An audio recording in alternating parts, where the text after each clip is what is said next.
As the Daybreak Show continues on here, time for more candidate conversations. And we continue here with the Shelton City Council 7 position. And this is one that's actually going to go through a primary process. There are 3 people running: Trenton Powers, Miguel Gutierrez, and George Blush. George is here with me now. How you doing?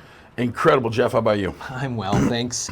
Good to talk with you here now. You are vying for the position of the 7th spot on the Shelton City Council. George, you run Nita's. Yes, sir, I do. What else would people know you about around town?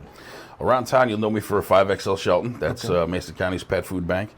My family and I have run that for a few years now. We get pet food to seniors and low-income families throughout Mason County through a variety of different organizations. I'm also the chairman of the Mason County Housing Authority. I'm on the board for Crossroads Housing, and I try to stay involved with a little bit of everything. Yeah, sounds like it. It's interesting, as you're a business owner in the city of Shelton working. What would you say about the business relationship with the city and city government? I'd say right now there's a little bit of disconnect. I'd like to see the city working a lot closer with the downtown business owners. We're having a lot of different issues with trash and people using the restroom and alleyways, things like that, that are just seem to be ignored. There comes a time where we can't just accept that as normal. You know, our kids walking through the alleyway shouldn't have to be concerned about where they step. Needles are starting to become another issue around town as time goes by. What I'd like to see is the people who are making the mess being held accountable. I understand we're going to have different issues and whatnot here, but the people who make the mess need to be held accountable no matter who they are. And it's not being done. There's not a lot of follow through. There's people, basically getting away with a lot out here. I get to see a front row seat to it at the clock tower. Just the other morning, sometimes people like to sit out in front of Nita's and smoke a cigarette. So we have chairs out there so, they can kind of hang out. Well, the other morning, a woman walks up, she's swinging her coat. She's got a baby car seat in one hand full of stuff, and she's swinging her coat at people out front. So I kind of walk out there and try to get her to focus on me, and now she's staring at me and she's screaming and yelling at me.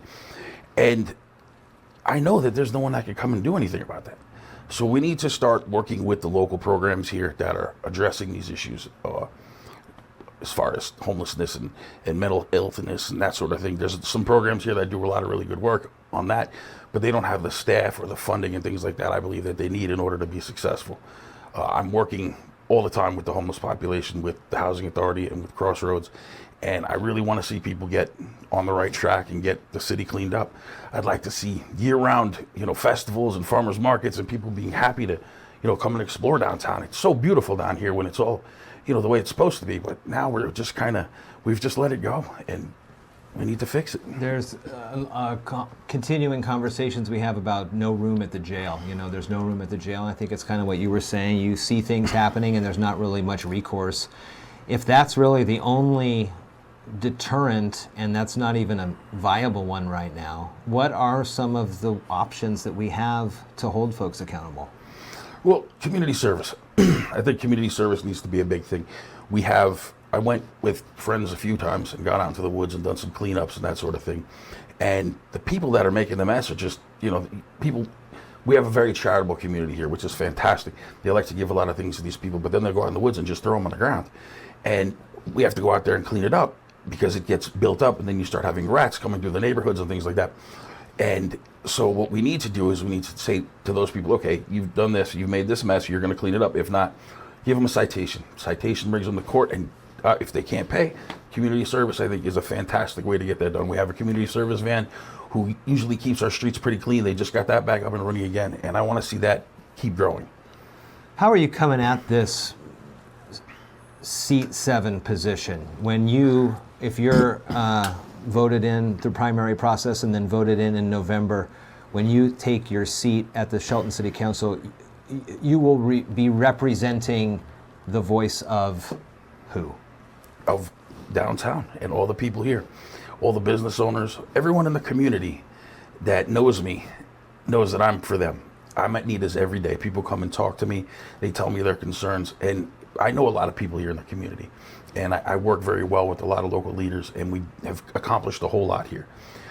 I think everyone should feel welcome to come down to Nita's and talk to me any day. My door is always open. A lot of people find it easy to come down there and talk to me. You know, sit down, have a cup of coffee, and a conversation. I think that a beautiful part of it is that I am there 5 days a week, 8 to 2, 325 West Railroad Avenue. You can come talk to me, and I will do what I can to help. We've lost that. We don't have a lot of leaders that are downtown all the time like me. I get to see it. Like I said, the clock tower is sometimes a comedy act from where we sit, but it shouldn't be. It should be a beautiful thing that people come down and get to listen to the different musics that play during the holidays and all that good stuff. It should be a family place, and that's what I want to see. And then we talk a little bit, we're talking mostly about the downtown area. What about the rest of the city? The northern side, kind of the Walmart side? The Walmart side looks good. You know, we have the neighborhood over there is a little there's not so much there. So, but everything that's there seems to be staying a lot cleaner than downtown. It seems like a lot is being done up there, which is great, but it seems like maybe we're the stepchild downtown, so it gets a little messy. You know, I know I've spoken with different members of your staff about the things that happen in the alleys behind here, and it's gross.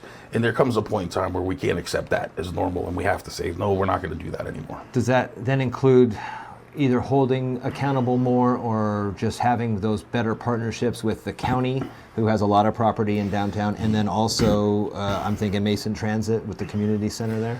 I want a public restroom, a mortar-built public restroom. I want a cement building with sharps boxes built into the wall. I want something permanent right there by the Civic Center. We have the police right there. They're getting ready to put in the basketball courts. I think it'd be fantastic to have a good, solid public restroom there, and it can become a part of Public Works day-to-day, come in, clean it off. We have to make it very institutional so that it can't be broken and that things can't be destroyed, and, monitor it. And I think that will clean up a lot of the mess that we have. We don't have one of those. We tried porta potties. People were living in them, had needles in them, that sort of thing. That didn't work. But with this is different. This way we have, different things like sharps containers, and we monitor it. It's right there in front of the police station. There's no reason that someone can't come out every couple hours and take a look and make sure that it's, being taken care of. I've been a very big fan of that for a long time, and I've kind of wondered why we haven't had it. So that's something that I will definitely be talking about quickly. Shelton City Council Position 7 is a primary race here. There are 3 folks running for it. It's Trenton Powers, Miguel Gutierrez, and here George Blush with me now. So the top 2 will move on to the November primary. You'll see their names on the ballots. Make sure you get all the information that you need and cast an informed vote. George, good to see you. Thanks, Jeff. Great to see you.